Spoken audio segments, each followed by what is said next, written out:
Hey guys, I know it's been forever. It's not a Subaru video this time, and I haven't really taken any videos of this Jeep yet. And I'll be doing another video later, but I just wanted to cover this little issue because I know I've spent hours watching videos, and I finally figured out what it was. You know, as it got worse over time, I was able to just basically have somebody turn the wheel and figure out what the problem was. And so what was happening was every time I would turn right or left, or I would hit a major bump, I would get a really loud clunk on the driver's side here.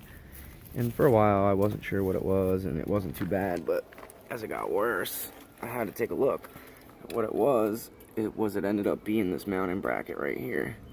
And the two bolts that go underneath,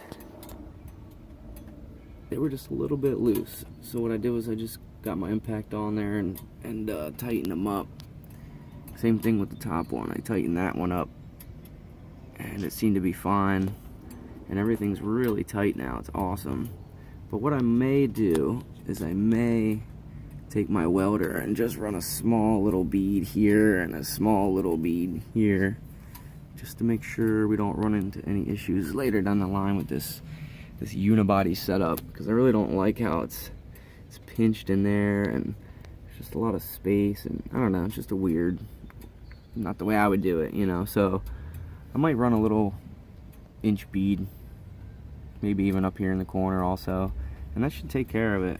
You know, it's really tight now, and it doesn't make any sounds, and it's operating, you know, how it should. But like I said, you know, better safe than sorry when you're out on that trail.